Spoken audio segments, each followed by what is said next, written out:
Welcome back. Down into politicals. As the nation approaches 2027 presidential election in Nigeria, some political experts are of the view that focus from political parties' rivalry to the grassroots movement that champions the wishes and welfare of the Nigerian people should be the main focus. Meanwhile, the South North Progressive Forum (SNPF) has called on the political coalition led by the former Vice President Atiku Abubakar and former Governor of Kaduna State Malam Nasir El-Rufai to ensure the zoning of presidential ticket to the South. The convener of the group, Onyekwesilisi Ikechukwu, while addressing a press conference in Abuja with the theme "The South Deserves Another Tenure of 4 years," said it was time to address this imbalance and ensure every region has a fair opportunity to lead our great nation. The Minister of the Federal Capital Territory, Nyesom Wike, on his side also said that zoning the presidential ticket of the People's Democratic Party to the north will fail. In the same vein, the leadership of the Labour Party has equally denied the news making the rounds that it has zoned the 2027 presidential ticket to the southeast. They clarified that the party has not and will not zone any of its positions to any geographical zone or individual. With all the political scheming and disagreements among many political bigwigs, what then would be the future of Nigeria come 2027? And to have this conversation on 2027 presidential zoning and the future of Nigeria, we have a guest standing by on Zoom, Honorable Hycienth Ngwu, who is a former APC Southeast Publicity Secretary. Good evening, Honorable. Yeah, good evening. I'm happy to have you.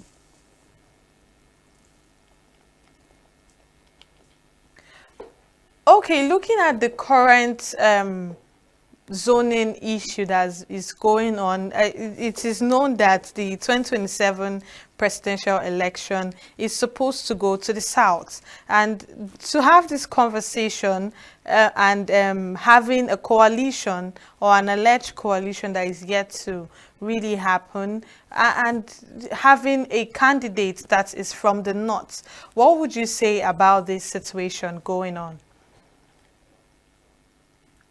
Well, thank you once more. Just like you stated in your preview, the chances of a northern presidential candidate come 2027 is very, very slim, based on the zoning system that has gradually deepened into Nigerian political equation. So, for any political party that would want to make an impact come 2027, they must pick their candidate from the South. So what exactly are the principles of this presidential zoning, and how did it even start all of a sudden? Well, it's a good arrangement because Nigeria is a very big country and our democracy is very, very still young, and to give participation, inclusiveness in governance of the country, there is this need for the presidency to be rotated between the North and the South. It started in 1999, and it has been going on since then, and it is a good one. And every right-thinking politician, Nigerian, should support that idea. So it's a good one. It is based on inclusivity in government and governance. So it's a good one that every zone should, at one time or the other in the process, have a share of sitting at that number one seat in the federation. We understand that is to give room for people to be absorbed and given inclusiveness in order not to have like a marginalized group. But at the same time, this situation, does it always bring forth a credible candidate whenever it's time for a particular zone to bring their own candidate, presidential candidate? Do they always bring a credible candidate whenever it's time for this particular zone? Nigeria is a big country, and Nigeria is endowed with great personalities, intellectually wise. So there is no state, let me even use that, there is no state in Nigeria today that don't have presidential hopefuls. There is no state in Nigeria today that cannot make it if given the chance. So we have quite a number of good people that have the intellectual capacity to govern or rule this nation. So talking about whether we have or not, I'm telling you that almost all the states, you have many of them, not even one person, that are ably qualified to be president of Nigeria. Okay, in as much as this zoning is to prevent a particular region being marginalized, would you say that some zones have actually ruled longer, had longer tenures compared to some zones? And does that not still boil down to zones being marginalized or feel marginalized? I'm talking about when it comes to the south, when it comes to the south region, the southeast really feel marginalized. Like it's a taboo to produce a president, not just a candidate, but actually emerge as a president in Nigeria. Well, it's left for each zone to play strategically in the political equation. Um, no zone on its own can make it to that top. Therefore, you need a strategic partnership with other zones. So if your own zone, if your own region is not playing strategically with other regions to gain their support in presidential election, that zone is marginalizing itself. You know, like power is given, power is not given. People go out for it. People go out for it. So for you to get that power, you must strategically position yourself uh, with other zones so that they will, they will share with you your aspirations and you will get it. So only a zone can marginalize itself when the zone is not strategically positioned, when the zone is not extending hands of fellowship to other zones. So, and I think that is what a zone that wants to be number one should also extend hands of fellowship to other zones so that they will support that zone to become. Okay, but can democracy really be called free and fair if candidates are limited to informal or power sharing, just like the zoning system that we have in Nigeria? Like I said, our democracy is still growing, and we have diverse groups in Nigeria to make them feel that they are part of Nigeria. Zoning is necessary to give them that sense of participation in governance. So it could be a transitional thing. It was a pity that a bill that was sponsored by a member in the House of Reps that tends to make it a law that whenever it comes, that each zone the thing should be rotating zone by zone instead of north and south. But unfortunately, that bill was not passed. It was not passed. But in the real sense, zoning is very, very good in a developing economy like Nigeria. It is very, very necessary to give people the sense of belonging. So it is very, very necessary, I repeat. And I encourage that even our National Assembly should make it as a law so that whenever it comes to maybe North, if it is not Central that have not been there before, they'll be given that opportunity. It could be as a transitional period, maybe 8 times 6. Once it has gone round, it can now be thrown open for everybody. By that time, we will have tested the ability and capability of all the zones. So that when it comes down, we can now say, oh, when this zone was had the presidency from their side, he performed creditably well. Therefore, let us also support them. But in the meantime, there should be a transitional provision to make sure that all zones get that slot before it becomes thrown open to all. Okay, given the underwhelming performance by other administrators that come from various zones, would you really say that there is any evidence to prove that zoning actually improves governance or national cohesion? Sure, it enhances national cohesion and it gives that sense of belonging. So I still support zoning by all ramifications until all zones have tested that number one position. Then it will now be fit to be thrown open to all. Whoever Nigerian decides to vote, no matter his region or religion, then it goes.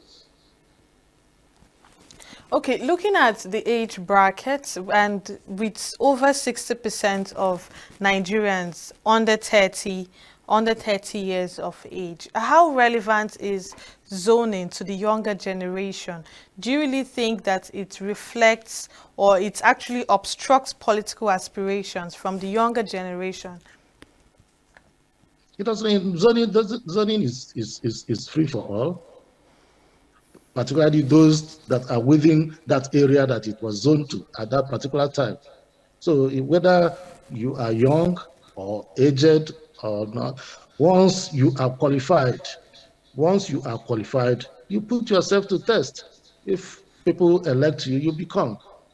So there's no discrimination in age once you get that constitutional age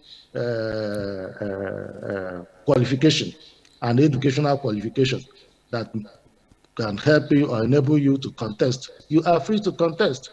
So the youths can galvanize themselves into a formidable force and make sure that one of them gets the slot when it comes to maybe the next election. So the elders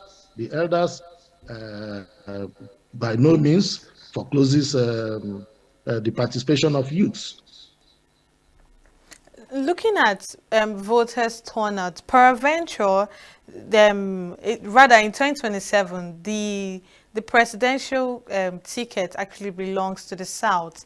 If what if this situation actually affects voters turnout in the sense that some candidates from maybe the north could actually look like or appear like the right person to uphold this position, the presidential position, but just because the presidency goes to the south, does this not affect voters participation as well? I wouldn't think so. I wouldn't think so. Okay, why don't you agree with that, sir? And like I said, elections are based on numbers, and elections are based on the perceived ability of the candidates by the voters. So if a person comes out, if a candidate comes out with good manifesto that convinces majority of Nigerians will come out and vote for that person. If the candidates that come out for the election fail to showcase good enough manifesto that will make people come out to vote, there will be voters apathy.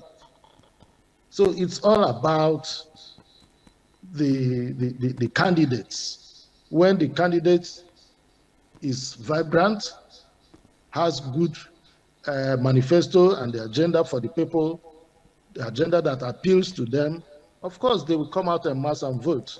But when it is the other way around, there will be voter apathy. Looking at the 2023 elections, people came out in numbers to vote for the presidential candidate for the Labour Party, or the former presidential candidate for the Labour Party, Peter Obi. And the results did not come out as expected by the multitude of people that had voted and expecting that he would win the presidential ticket. So won't this particular situation and actually cause voter apathy come 2027? Do you really think people would want to come out in the numbers and cast their votes as they did in 2023? Well, elections are won based on certain criteria as determined by INEC and our electoral laws. One cannot win election that should be determined by two-thirds majority of the states by having all the votes cast in one state or two states. So you must have spread two-thirds of the states, and you must have the majority of the votes. If you have the majority of the votes in less than two-thirds of the states, certainly you will not be declared the winner. That is the mistake that some of us do when in our own particular area, we vote massively for a candidate and the candidate wins even by maybe 90% of the total votes cast. We will believe that that candidate will emerge victorious in overall. So, but okay, in the looking actual at sense, it is okay, not so, because two-thirds of the total votes, two-thirds of the states has to be counted. okay, looking at the 2023 elections, some people argue that some regions are being marginalized. I'm talking about the Southeast. They have been politically marginalized, even at the federal level. So is zoning really a legitimate corrective measure, or is a band-aid over deeper systematic inequities? Yeah, zoning is the only solution that can cure that marginalization. And that is why I said I am in support of a National Assembly Act that will make it a law for zoning to descend to all the regions, the 6 geopolitical regions. Zoning should rotate amongst the 6 political regions. If that happens, it will also cure the marginalization that the minority gets in a plural electorates like Nigeria. Okay, let's give a twist to the situation right now. Let's say peradventure, what about post zoning? What if was the situation where zoning does not exist anymore? Will it like plunge the federation into crisis? Do you think it would do that? Just like when you mentioned that when it goes around the entire zones, that it should be thrown open. Wouldn't that plunge the federation into crisis? By the time, if it is allowed to go around the 6 political zones, by the time it would have gone round, Nigeria would have been matured politically to vote for any person, a Nigerian, a voter, feels that in his own conscience, he is satisfied that that person will meet his aspirations in leadership. So, and once that is enshrined and continues to happen, then there will be peace. There won't be any anarchy or conflict. It will be a conflict resolution mechanism. Okay, so looking at the other part of it, what role should political parties, I'm talking about the the the political party in power and also the opposition parties, what role should they really play in ensuring equitable zoning policies ahead of 2027 election? Looking at what is happening with the coalition and presenting a president or a presidential candidate that is from the north. Like I said from the beginning, any political arrangement that will pick a candidate from the north has already reduced their votes by 50%. Because all the people, most people in the south will not vote for that person.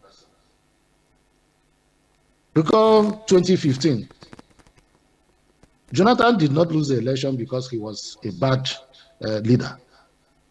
He lost the election because it was perceived that he is from the south and that the zoning at that time he was contesting that election favors the north. So any candidate that came from the north to challenge Goodluck Jonathan, who was seen as contesting to destabilize the zoning system, will certainly defeat him. And that was what happened. That was why he was defeated. He wasn't defeated because he wasn't good in leadership. So zoning is very, very important. It is a necessary condition for winning for any party. And for any party that will say zoning is not a condition for their winning, in the polls, they will see the other side. They will lose the election, no matter how good, no matter how highly placed that person may be. He will lose the election. So for 2027, any coalition that is bringing a candidate that is not from the South has lost the election by 50%, even before the election. Okay, so what alternative models can actually be introduced? What reforms, apart from zoning, can be introduced in the Nigerian political system and still create an avenue where regions don't feel marginalized, like still have open rooms for inclusivity in politics? Well, I don't see any alternative for zoning now that will cure that marginalization. It's just like the same thing the women are doing this now, presently. They are calling for specific percentage of seats left for women. And that is a kind of zoning arrangement that will make only women contest in those areas, so that all the parties that will field candidates in that area, the candidates must be all women. That is to cure marginalization of womenfolk in governance. So zoning is the only way out for now. Until we are politically matured, we are still growing. Our democracy is still growing. When we will have tested all the zones, tested all the genders, female, male, youths, Nigeria would have, by that time, come out with strong notion of their choice candidates in an election, whether it will be youths or elderly or women or men. So we need the zoning to lay this foundation. All right. Thank you so much, Honorable Hycienth Ngwu, for your contribution on the conversation around 2027 presidential zoning and the future of Nigeria. Honorable Ngwu is a former APC Southeast Publicity Secretary. Thank you so much for your input. Thank you for having me. See Nature TV. News in your pocket.